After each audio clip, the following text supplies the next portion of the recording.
How can you raise your standards everywhere when you're constantly aiming at the things that you don't want?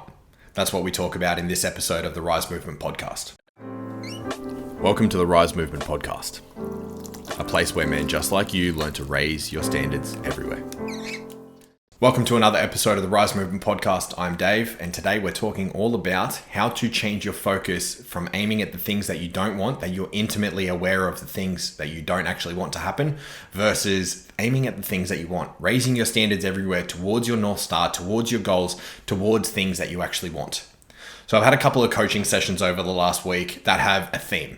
And the theme is men that know intimately the things that they don't want in their life. They're intimately aware with not being alone, not being fucked over, not being made second best. They're aiming heavily at the things that they don't want. So I'm going to draw an analogy for you. All of life comes down to cause and effect. Everything that has been the effect in your life has started from causes that have created effects that have started from causes over and over and over since inception of your life, even before that. So when it comes to cause and effect, you need to look at cause and effect as if they're poles of the exact same thing, because they essentially are. They're so deeply interwoven with one another that cause and effect are one and the same. They are synonymous with one another. You can't have one without the other. So if you're always looking at the things that you don't want, the effect of everything, the effect is my results, my victimization, poor me, all these things happen to me, my life sucks, all these sorts of things. Versus I create my life, I'm the creator and manifester and generator and, the one who births everything. These are the differences. So if you take it at face value and you say, well, I'm going to be at the effect of life. Life is going to happen to me. You're going to be victimized. Things are going to happen to you that you don't want. You're going to be noticing that there's unfavorable things. You're going to be so focused on the problem all the time instead of being able to see what the solutions are. If you come from being at cause, you are the creator, you're the manifester, you're the one who does life by design. You're the one who knows where your straight and narrow path is, your North Star, you aim towards it, you move towards it with purpose, you hold strong intention towards finding a life of meaning, success, love, fulfillment, all these other great things. You can see the disparity between the two. You can see where the pain can come in. What I speak about heavily with all of my clients is that you need to shift your awareness away from the victimization, the victim mindset, the poor me, the fixed mindset. All these sorts of things are keeping you stuck. They're keeping you where you don't want to be. And you need to change your position, change your perspective towards creation, towards response, towards having responsibility over every aspect of your life. You are the only one who's in control of your life. You have to make sure that you're the one who is focused, fixated, and moving towards the things that you actually want. So how do we do this? All of the things that you say, I don't want this to happen, you need to reframe that into a positive, into a statement that means you're focusing on the cause. I've got this old story. 2011, I was living in Carrara, just around the corner from where I live now. And I was with my girlfriend at the time, and she hated the place that we lived in. I thought it was okay. It was a 3-bedroom townhouse. It was decent. Yeah, it was close to the train line, so we heard the train every 15 minutes, and that got pretty annoying. But, it's the same thing as living down in Chugan when the airplanes fly over towards the airport at Coolangatta. You get used to the noise. In Chugan, we actually had a thing called the Chugan pause, where an airplane comes over and you stop conversation right there. You don't talk about it, it's just acknowledged. Hell, even some of the locals will actually say Chugan pause when an airplane goes over. It's the same thing that happens with the train. So you get used to it. It becomes a part of everyday life.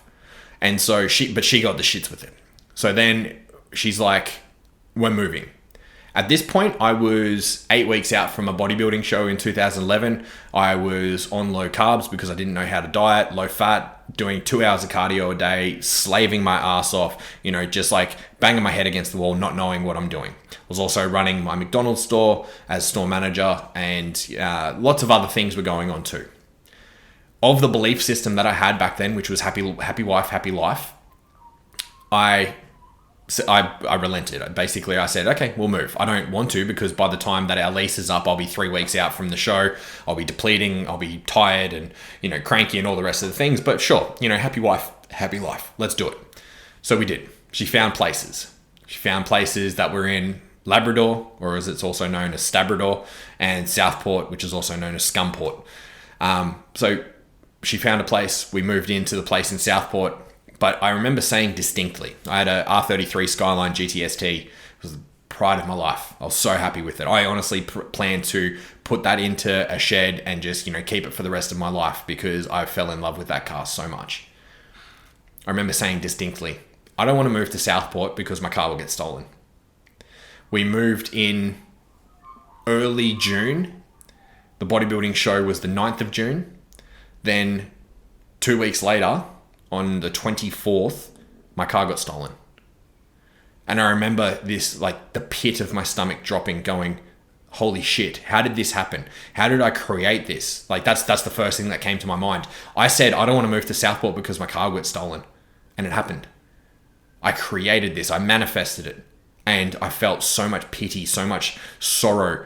And I started feeling so much resentment towards her because she made me do this. My mindset was based around, I'm a victim. Life happened to me. This happened to me. My car got stolen. Like, poor me. I could have looked at it from a different perspective. I could have gone, holy shit, I'm this powerful that I can create anything that I say. I think, therefore I create. I say and it gets created even faster. But instead, I chose to be the victim. A couple of weeks go by where I've got her car. She worked at a different McDonald's store down in Merrimack. I worked at Helensvale Westfield. And so we're trying to align our shifts to the point where, we're both working at the same time, or, we're doing our best. Then I got to the point where 2 weeks had passed and there was already rumors and things going on of a reshuffle inside the organization. But basically what happened was, I remember saying, I don't want to lose my position as store manager just because my car got stolen. Now, I can't say distinctly that's the reason why, because there was many other things that I was fucking up when it came to that position, but I lost my position as store manager. I got demoted back to a first assistant and moved stores. I had my pride and joy, my Skyline taken away from me, stolen, and then motor was popped. They blew the big end bearing, and then I lost my position as store manager, and I fell into a heap. I was like, how the fuck did this happen?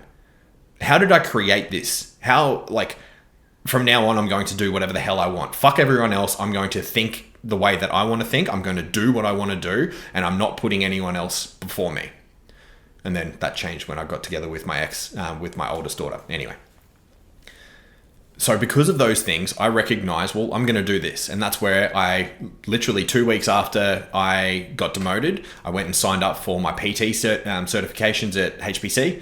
And then I sent the ball rolling and I said, this is what I'm doing from now on. This is where I'll be. And I started noticing that it was all about what I thought versus what I said versus what I did that created my results.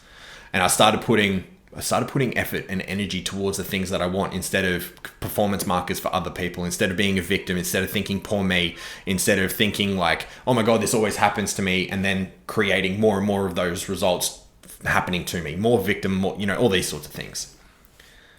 What you think about, you bring about. I've said it time and time again, but this book here, Think and Grow Rich, it opens with the saying, truly thoughts are things. Truly thoughts are things. Look around you. Everything around you that's created by man started with a thought. It started with a desire. It started with a need from something. And if your desire is to not be poor, to not be alone, to not have a shit job that you hate, to not be disconnected from your missus, to be, to not miss out on sex, to not be rejected, all these sorts of things are holding you back because you're focusing on the effect. You're focusing on the effect instead of focusing on the thing that you can control, which is the cause.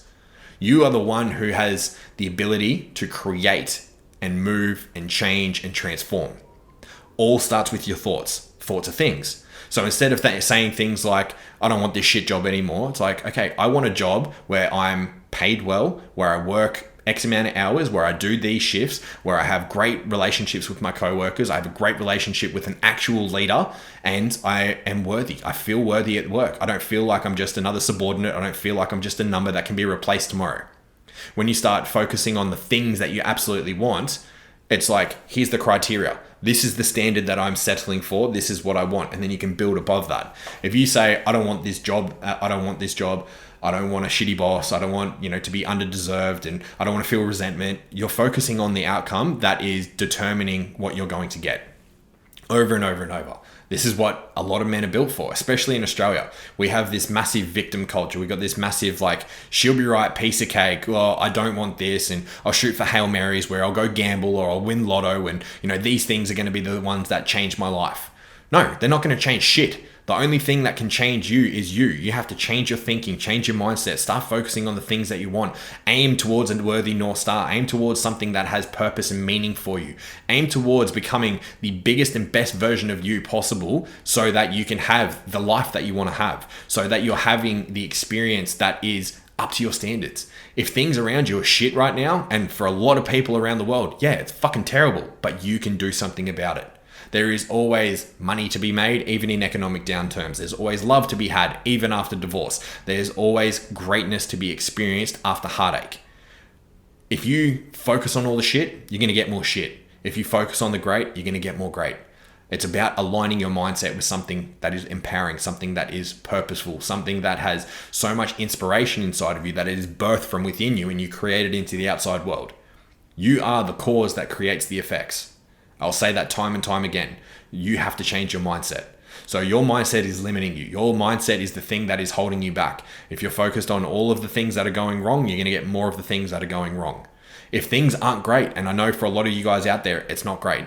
I know I've spoken to so many people over the last couple of months, last couple of years, and it's the same story over and over. Have a job that they hate, have a missus that doesn't love them, they have disconnection with their kids, or their kids don't want to see them, they're divorced, they don't get to see their kids, the divorce court's against a man, and, DV against man, and all these sorts of things. You have to take responsibility at some point and stop pointing the finger out at everyone else. It's a shitty saying, but it's true. If you point the finger out, you got 3 fingers pointing back at you. You got 1 going out and 3 coming back. That's what it's all about. It's showing you a lesson and a metaphor that you have the responsibility to be able to transform everything. If things aren't going right, you hold the key. And that's where we're going to leave it today. Nice, short, sharp one. Fix your mindset, focus on the things that you want, take a massive action towards those things. And remember the opening of Think and Grow Rich. I keep dropping Think and Grow Rich because it's such a fucking foundational book when it comes to personal development. You want to raise your standards everywhere? Start with thinking truly thoughts are things, and then get to work. Align with the highest North Star, align towards your purpose and meaning, and then get to work over and over and over, relentlessly, believing that you can do it, and you can do it. So have an amazing day, man. Much love, take care, and I'll see you again soon. Thank you for being with me today. Thank you for subscribing and leaving a review. It really helps us out. Until next time, take care and much love.